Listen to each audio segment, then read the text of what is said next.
O presidente Jair Bolsonaro afirmou hoje que o Brasil é um dos países que menos sofreram com os efeitos da crise econômica causada pela pandemia e já está voltando a crescer. Citando a Inglaterra, Bolsonaro lembrou que o problema da alta de preços afeta o mundo todo nesse momento. O presidente ainda ressaltou que a inflação acumulada de 10,25% até setembro é resultado da política de fechamento determinada por prefeitos e governadores. Um dos países que menos sofreu na economia com a pandemia fomos nós. Com certeza, mas... E fora aí, Inglaterra, 300% aumento de gás, 200% em média na Europa, alimentos em falta lá, não é apenas inflação. O pessoal reclama daqui, mas aqui nós estamos pagando aquela do fica em casa, a economia a gente vê depois. Nosso país precisamos trabalhar mais. Fazer isso, né? Mas a gente está recuperando. Começou essa com você, Guilherme Fiuza. O que achou da declaração do presidente Fiuza? A gente sabe que se as ações de interdição, né, de parte da sociedade, né, porque esse expediente que foi usado, o fique em casa e o chamado lockdown, né, é uma experiência sem precedentes.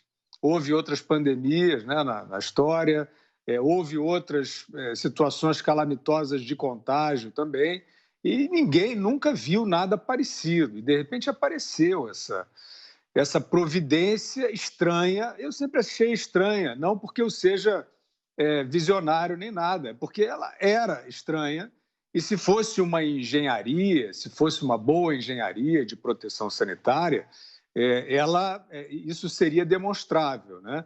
No entanto, ela era o que parecia uma porcaria de um slogan, um oportunismo em cima de uma tragédia para controle, é isso até hoje, e isso tem um preço gigantesco. É o que a gente falava desde o início, né? Vamos tentar evoluir para um sistema complexo, sofisticado, de mapeamento de vulneráveis, né? De códigos de funcionamento, de distanciamento por atividades, por transporte. Nada disso nunca aconteceu. Aconteceram gritos, palavras de ordem, gritos de torcida.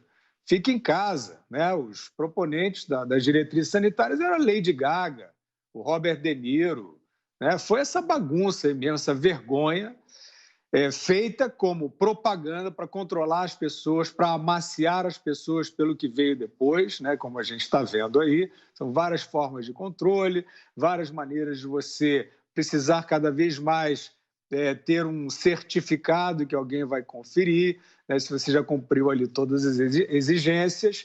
E, infelizmente, deu certo, né, entre muitas aspas, a população ficou amaciada, ficou acuada. Nenhum estudo, ao contrário, estudos que compararam áreas mais trancadas com menos trancadas, como feitos na Universidade de Stanford pelo epidemiologista John Ioannidis, ele comparou vários países e indicou que em nenhum país, em nenhuma região, você pode demonstrar a área mais trancada corresponde a um melhor enfrentamento à pandemia. Foi uma política, e tem sido ainda, né? Uma política grosseira, estúpida, demagógica, oportunista. Os responsáveis por isso precisam pagar, ninguém pagou nada ainda, toque de recolher, pancada nas pessoas. E isso, por outro, os humanistas de plantão sumiram, como a gente sabe, e, por outro lado, isso é claro que um nível de interdição, ainda que parcial, né? Mas você fingir que pode parar o mundo para esperar o vírus passar, isso era um absurdo. É claro que isso teria um custo gigantesco e, de fato, essa inflação está aparecendo galopante como um dos problemas, fora a carestia, fora a fome, né? Fora a questão do lapso pedagógico, educacional. O Brasil realmente está entre os países, apesar da postura desvairada de governadores que bateram nas suas populações e têm que pagar por isso, fecharam gôndolas de supermercado, não foi isso? Apesar disso, o Brasil teve uma parte da sua sociedade, o agro, por exemplo, que permaneceu funcionando. Então, isso é, de fato, um componente, né, que traz o país em condições melhores para sair dessa crise econômica decorrente da crise sanitária. Mas o caminho ainda é longo para se recuperar totalmente. Você, Cris? O presidente falou a verdade, né? Ao contrário do pessoal da CPI que fica taxando todo mundo de fake news, agora a gente precisa colocar um selo de verdade ali. Porque realmente o presidente foi quase que uma voz dissonante lá no começo da pandemia, dizendo a gente não pode fechar tudo, a gente não pode deixar para depois a economia. E tanto não deixou, não só falou isso, como não deixou realmente para depois, que a equipe econômica do governo fez um belíssimo trabalho, foi elogiado pela OMS, foi elogiado por outros organismos internacionais, não só o auxílio emergencial, mas o Pronamp, os programas de socorro às empresas e aos empregos ali, o governo federal entrou com uma resposta muito rápida para segurar a economia. E por isso, esse é um dos motivos do Brasil estar menos pior do que os outros na questão da inflação, na questão de emprego mesmo, embora a gente ainda tenha, inclusive, um saldo negativo muito grande que vem desde o governo Dilma, né? A maior recessão da história do país, maior número de desempregados do país vem lá de 2016, quando ela saiu, foi tirada do governo para o ex-presidente ex-presidente Temer entrar. Então, a gente realmente tem números ruins, mas se for olhar os números da pandemia, a gente tem números melhores do que a maioria dos países. E a gente tem vizinhos aqui do lado, né, numa situação deplorável. Venezuela, Argentina, terrível assim o que aconteceu. E outros vizinhos que conseguiram levar os decretos de uma forma, parece que um pouco mais discutida, como foi o caso do Chile, do Uruguai, que também sofreram horrores com a pandemia, com mortes, com casos de pessoas doentes, agora também com inflação. Então, é uma situação mundial e dramática. E eu acho que é importante a gente lembrar também como que começaram esses decretos absurdos de lockdown. Foi copiando o que foi feito em Wuhan. Lembram? Lá no início da pandemia, Wuhan fechou. Acho que todo mundo vai lembrar o drama que foi aqueles 20, não lembro se era 20 e poucos brasileiros que gravaram vídeos pedindo para o presidente, pelo amor de Deus, tirar o presidente negociou ali tão rápido quanto pôde, mandou aviões da FAB lá buscar os brasileiros que estavam em Wuhan, presos, não podiam sair de casa nem para ir em supermercado, nada. Alguns já relatando que estavam ficando sem comida. Então, realmente havia um desespero, um pânico. A pandemia não tinha nem chegado ao Brasil ainda, houve todo aquele medo, vão trazer esses brasileiros de lá, vão vir com o vírus, mas foi de lá que veio o vírus e também o lockdown. Depois a China atuou de forma diferente, a gente não pode nem dizer muito bem como foi, porque é tudo fechado, né? A informação não sai das 4 paredes chinesas, e se sai, as pessoas que soltam a informação acabam presas ou somem, porque ditadura é assim mesmo, mas a China reagiu de forma diferente do resto do mundo. E se fala alguma verdade, está com números muito melhores do que o resto do mundo, infinitamente melhores. Então, realmente, o mundo inteiro errou feio, um foi copiando o outro, e agora a economia está ruim no mundo inteiro. O Brasil, realmente, quando olha os números em comparação com países da Europa, até com países da Oceania, que tiveram muito menos casos, muito menos mortes, nós não estamos tão ruim, não. É a oposição que fica esperneando aí para tentar plantar mais uma narrativa. Agora é a narrativa da economia, né? A gente tem só que esperar pela próxima para começar a desmentir também, porque eles não vão parar nunca. Diga, Zé.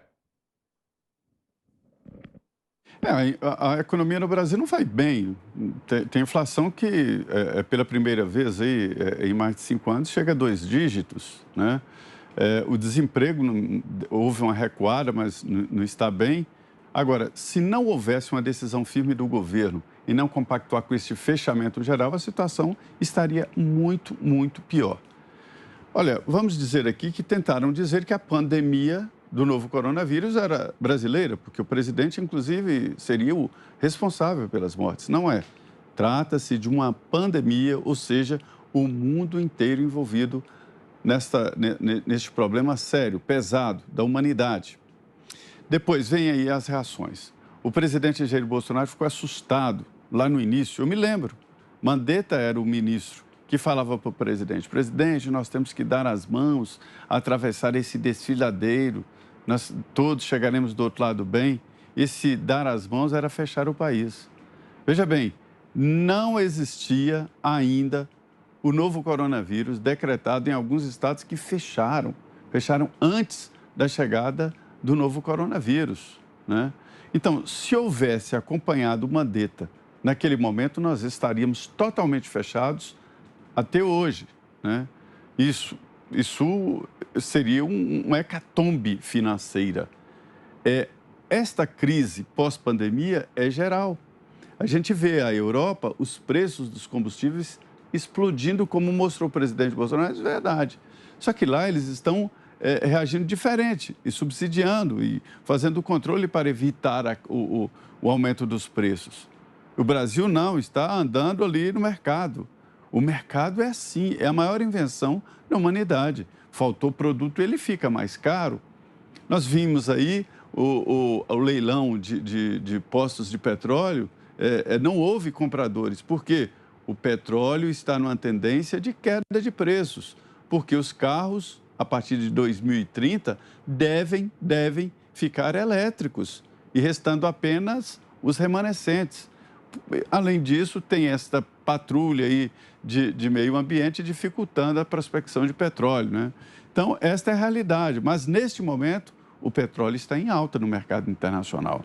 E o preço da gasolina aqui, ele é definido por uma cesta de dados, inclusive o preço do barril no mercado internacional e também o preço do dólar no Brasil, que cresceu muito.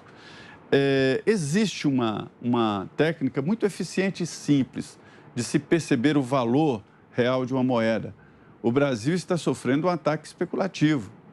Tanto é assim que o Big Mac, né, ele custa ali na faixa de $5 nos Estados Unidos e no Brasil ele custa muito mais do que isso, o que significa que o dólar está superavaliado. Estaria em 3 e pouco, ali perto de 4, e não 5,50, como está no mercado, 5,50 mais ou menos, como está no mercado hoje.